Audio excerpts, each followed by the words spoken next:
Hello. Welcome to Season XV of the Horrific Podcast. We're two friends who live in different places but share a love for scary movies.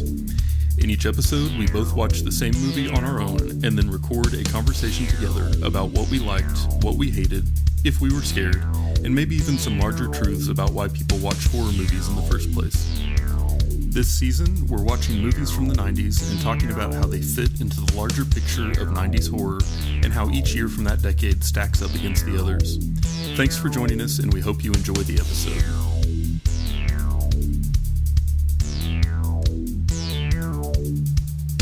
So our next stop on our journey through horror movies of the 90s is the year 1997.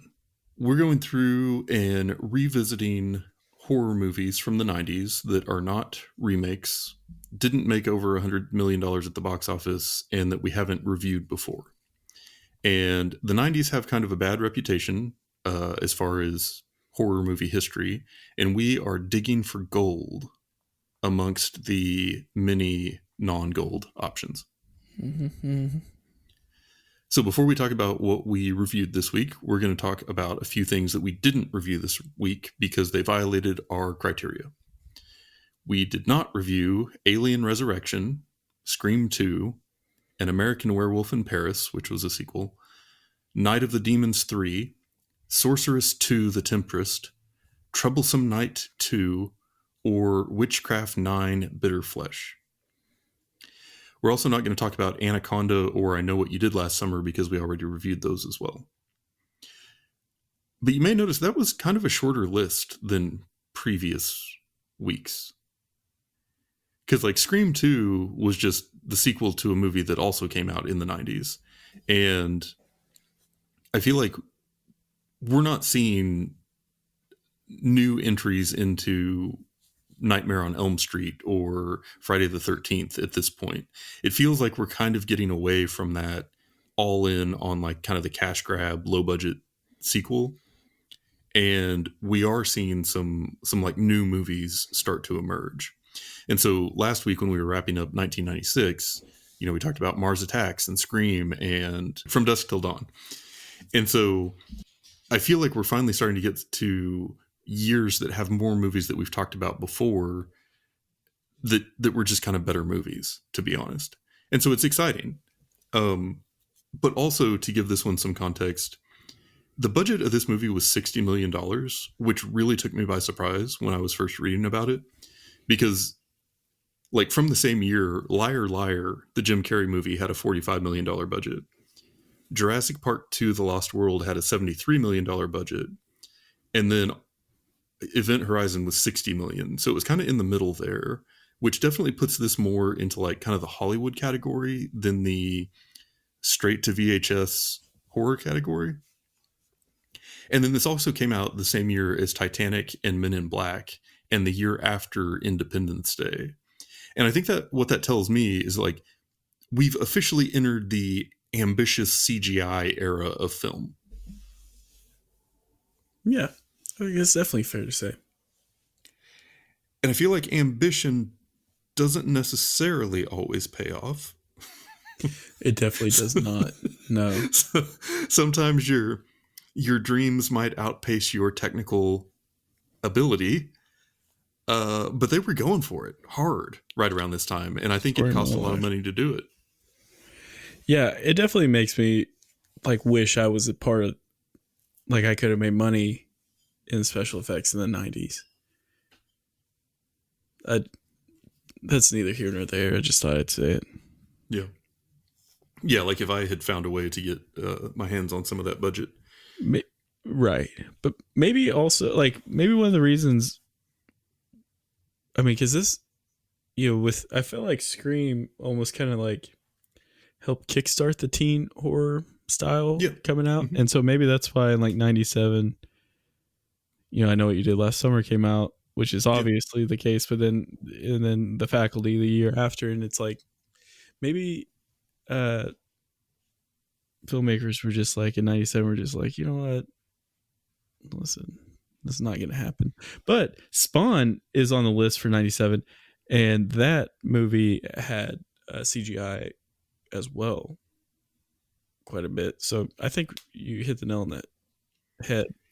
Yeah, I feel like it was getting to that point where like it was still really expensive to do it, but it was allowing directors to do these big kind of sweeping epic shots and effects. Mm-hmm. And there was really like a big appetite for that, especially with so many of the movies that did it making so much money. So it seems like some of that money found its way to this one, and I'm glad that it did because I'm excited to talk to you about it. And obviously, I'm probably a much bigger fan of sci-fi horror than you are. But when you texted me that this was your choice for 1997, my response was, "Are you hitting on me?" Mm-hmm. And I stand by that. Yeah, I'm fairly certain what I said couldn't be repeated back, but the answer was yes. Now, I think you're right. You're more of the nerd of the two into sci-fi. No question on that front. You're smarter, you're faster, you're healthier, you're better. Okay, I think that there was more on this list for 97 that I'm impressed by what we have as far as available. Yeah, the selection to watch. has gotten way better, right? It was like, I think this was the year that I watched the most of the films in the list already. Yeah. Spawn was the one that we watched. Me and my mom and dad dropped me and my brother off to go watch, which I think was rated R, and I would have been 9 years old. There is nothing about that surprises me. Yeah. I feel like we've definitely, I'm really excited for the next couple of weeks and sort of as we're getting into the end of the 90s, because I really do, I've come to think that the criticism about the 90s is fair, but is also more tilted towards the early 90s. And so I think we're kind of getting into that place where we're hitting our stride a little bit and we're going to have some really good movies to choose from. So yeah, I'm going to do a quick introduction and then we can get into the I've never seen anything more badass than Smitty's fake tattoos details. Before that, I would like to make an announcement to the podcast world after your introduction, please. Deal. In 1997, Paramount Pictures brought us Event Horizon, a science fiction horror film directed by Paul William Scott Anderson, whose name you might recognize from the Resident Evil franchise. This movie tells the story of a team on a mission to find and investigate a state-of-the-art spacecraft that suddenly went missing. When they find the missing ship, they realize they may have found more than they bargained for. This movie was made on a budget of $60 million and made a disappointing $42 million at the box office. It can currently be rented for streaming on Amazon Prime Video. All right. I'd like to make my announcement, please. All right. This is my favorite sci-fi horror film. Really? Yeah. Awesome. I liked Alien, don't get me wrong. But I also don't give a shit about people who come out at us for it. You know what I'm saying? I don't care. I loved it. I loved this film. Yeah. Well, I don't know why. I just did. It wasn't the greatest. I was just like, dude, I was in the zone with this film. I also really, really enjoyed this one. Yeah. And part of the reason why is that going into it, I thought I knew exactly what this movie was going to be. Mm-hmm.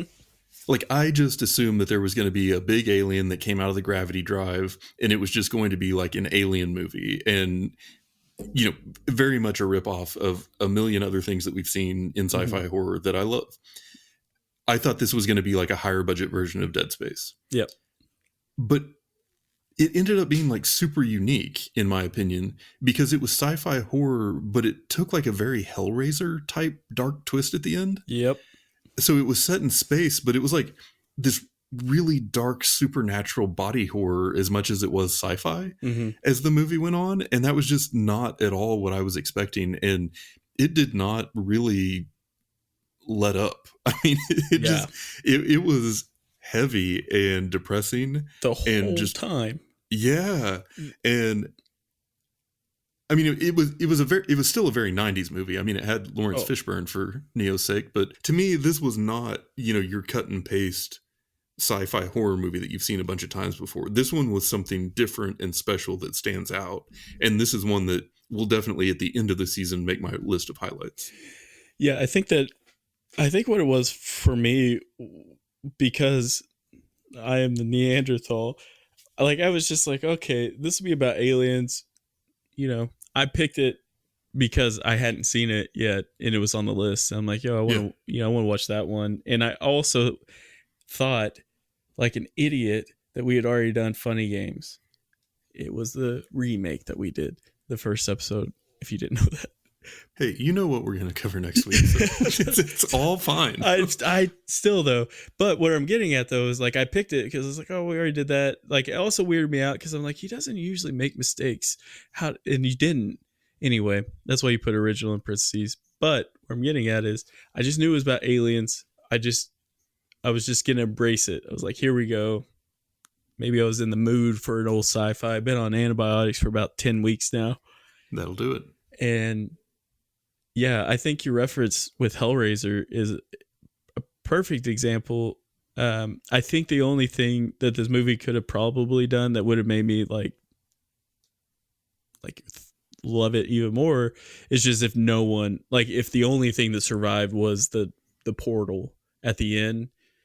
Yes, it's a 90s definitely film. Yeah. It's a 90s film because people survived, kind of thing. Mm-hmm. It was just like, oh, that's kind of a bummer, but like I get it, but they still brought that nightmare with them. Yeah. And I will say, like, I don't want to sit here and act like I knew exactly what was going on the whole time I was watching the first time, but by God, I did the second time, man, and it was just as good. Yeah. This one, I feel like it used a lot of the sort of sci-fi horror tradition effectively, even though it was kind of predictable, like in the beginning leading up to when they were going to find the ship. Mm-hmm. And just that idea of putting the crew into some kind of suspended animation during the extended space travel. And then all of a sudden one person wakes up and is completely alone in the depths of space on this abandoned, like empty ship. Like, that is just a creepy scenario to be in. And so when a horror movie uses that, it really accentuates kind of that dread feeling that you want from a horror movie. Mm-hmm. But then to do it where it's happening and you don't know, is this like a dream or is this something like creepy that's going to happen? Is it real? Is anything real? All of a sudden now we're all seeing different things happening that no one else can see. Like, that was a really good progression, I thought, for just building that tension without having to like include an alien. Yeah. You know what I mean? Yeah, this movie is definitely one that makes me a hypocrite because, I'm like, oh, I don't know why Jaws is scary. I never go to the ocean. Well, I'm never going to go to space. Like, I'm just not going to do it ever on principle alone. However, you talk about claustrophobic, man. Yeah. Like when the doctor, he was dreaming at the beginning and he, like you were just talking about how it was like an abandoned ship that it looked like he was on an abandoned ship that was kind of dirty and burnt up kind of thing. Yeah. I was just like, that's one of the most terrifying things I think would experience in my life, because I definitely would have cheated my way through space school and doctor school and like been like, well, should have paid attention. Can't call Daniel now for help. And I would have just been screwed. Well, the other side of this is like, could you imagine going on a work trip and then just being trapped somewhere with all your coworkers? Oh. My favorite thing to do with my coworkers is tell them I have a podcast. When they ask me what the name of it is, I say, figure it out. I've never told any of them. Should have told Last House on the Left. That's true. Yeah. But the claustrophobic thing, I think, kind of sticks throughout this whole movie as well.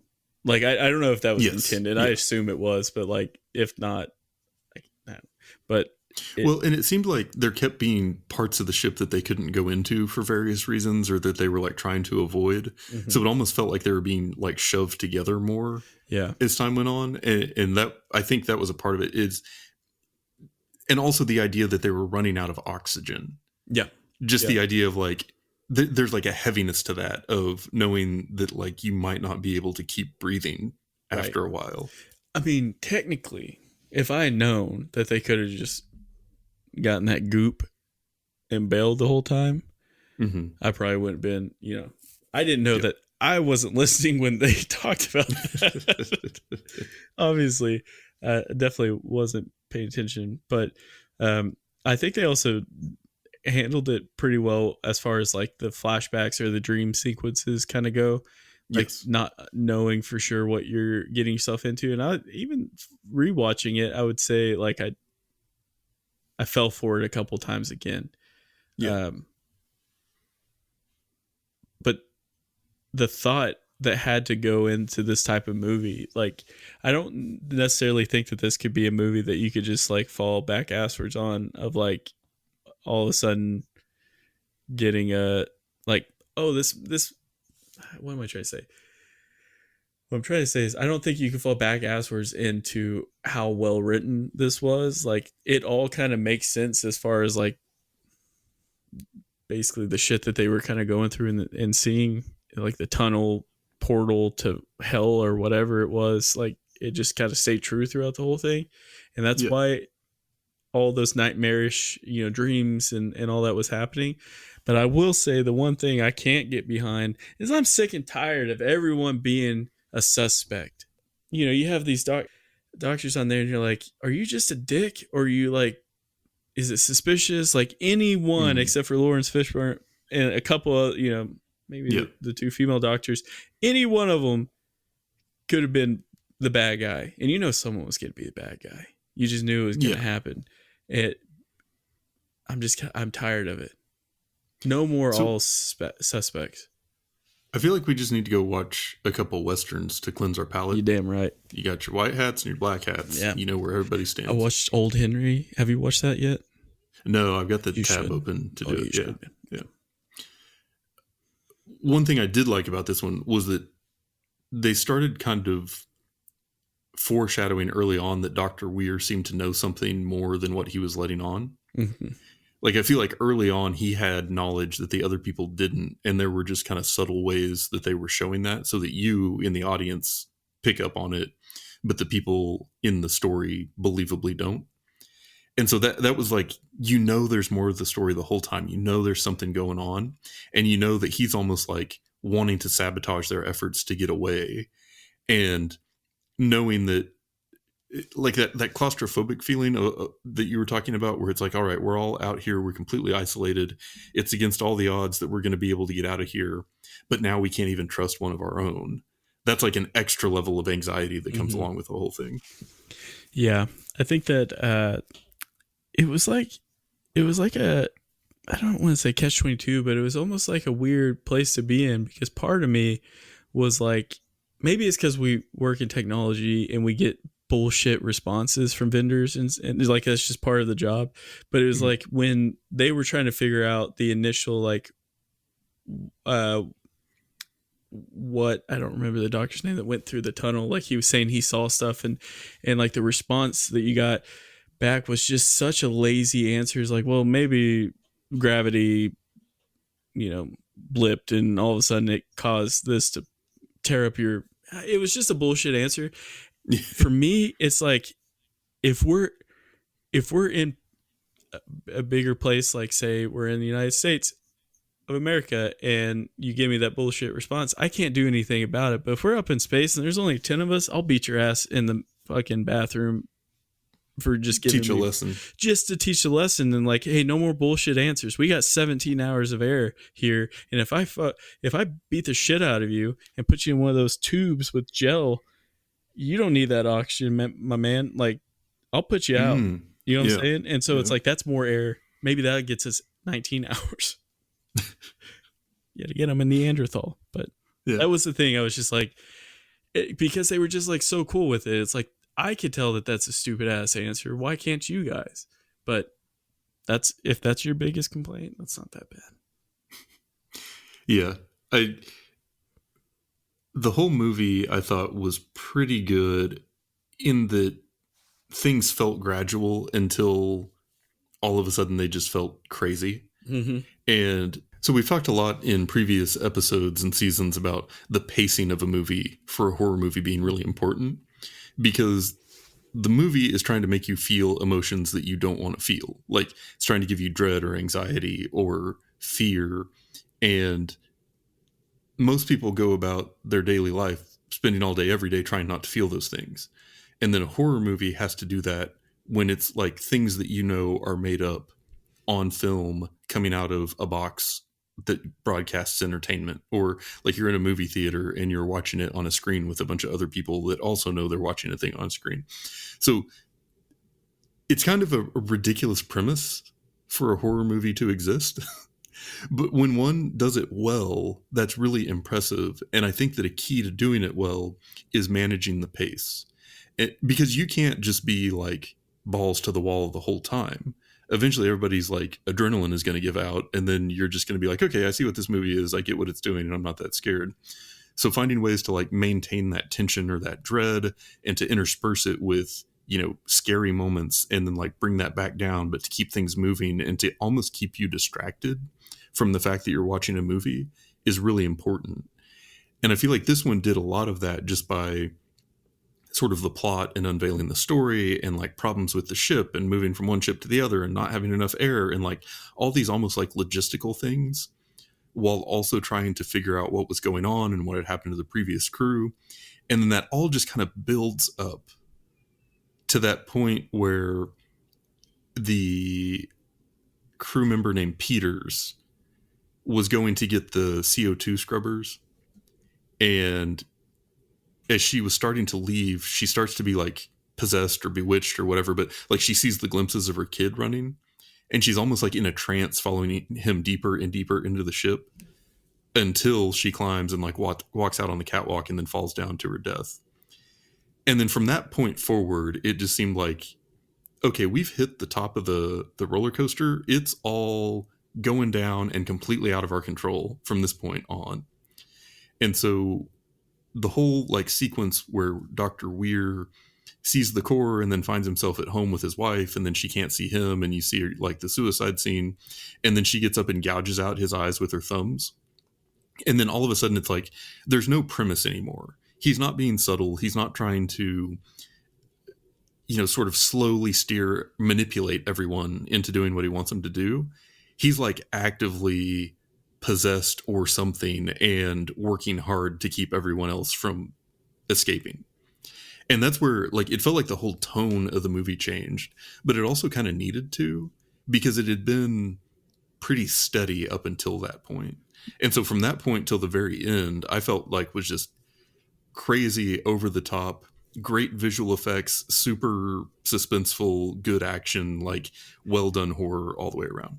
Yeah, I think up until that point, I think, you know, the best example what you were saying is, you know, they all had like there was a task up until that point, in my opinion. You know, the task was repairing the old ship, trying to survive and then, you know, get off of it. So like if there were like those sequences that came up, and you know, like the dream sequences or whatever they were, you know, you could almost brush it off because it's like, okay, well, she had a weird thing for a couple minutes. However, like they now only have like 14 hours of air left. Like they got to figure this out and repair the ship and, you know, all of that. Once it gets to Peters, like seeing her child, you know, kind of run off when she has the oxygen with her, it's just like, oh yeah, this is like, there's no coming back from this as a film. Yeah. You know, this is, if they were to just let it peter out, it would have been a very lame film at that point.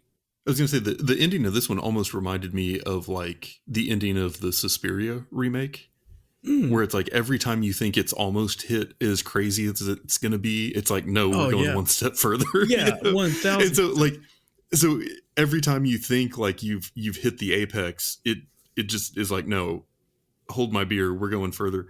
And the visual effects of Weir's face with like all the cuts in it and stuff there, I mean, it was just so creepy, and so much of that I just thought was really, really well done. Now, I'm going to call it the Event Horizon, the core or whatever it was. Now, does that mess with time, or does it just take you to another location almost immediately is what it was supposed to do. So I think the design was that it was just supposed to let you kind of almost teleport to another spot in the known universe. Okay. But the twist was that they found out that it would also teleport you to alternate dimensions, and that's where it had ended up, and where whatever it was that possessed the ship came back from. So in like an alternate dimension, like this, technically Weir could still be alive and technically worse and still make it back to the survivors to like bring them back to that core. Oh, that's terrifying. Well, yeah, and the thing that like made my stomach sink was the idea that Lawrence Fishburne kind of like sacrificed himself to save the other two, mm-hmm. and then they were able to, you know, make it so and escape, but like he was still there and he wasn't dead. Yeah. So like all of that like torturous stuff, I mean, they could just be like torturing him until the end of time. Oof. Is that purgatory? I think purgatory is more like you just have to hang out until you've been in line long enough and then you get to go to heaven. I think this would be more like a hell. Okay. It definitely reminded me of like it definitely had like what I would almost say like an empty feeling with some. So good choice. Appreciate you. Hey, I just do what I can. You know what I freaked out thinking? I freaked out thinking that you had picked this one out, like that the star was by, like in our list, you put the star by the one you picked. Yeah, I didn't even think about it until we started this podcast and I looked. Thankfully, that wasn't the case. I say started this podcast. It was at the end of the last podcast. Well, to be honest with you, this was like high on my list for this one. So, yeah. Nice. I am thoroughly delighted by the choice of this movie. When she came back, she was alive. Okay, cool. Don't need to go into any more detail than that because it'll just sound stupid if you try to. That's like a scary enough concept when superimposed over like all the images of the chaos universe with like the torture and everything. Yeah, I think that's a good point, actually. There's some movies where I don't need to know everything. Yeah. And this is definitely one that I think it added to the mystery of it. Did Weir like kill his wife or something? Is that what happened? So I think she killed herself because he neglected her. So, that's right, because he was too busy with work. Mm-hmm. Hey, could you imagine being in love with anyone that much? Well, they're like, oh, I hate your paycheck. Yeah. I like being alone too much. I'd be like, you mean to tell me I only have to talk to you every other week? And I get to spend your money? This is dope. It sounds like a pretty good job if you can get it. That's all I'm saying. Why don't you go back to space for a while? Like, I think it'll just be good for you. No, she should have just started a landscaping company. You're damn right. Marry a lawyer one day. Exactly. But anyway, overall, I thought some of the CGI in this was really, really, really rough. But overall, this is exactly the type of movie I was hoping to find this season.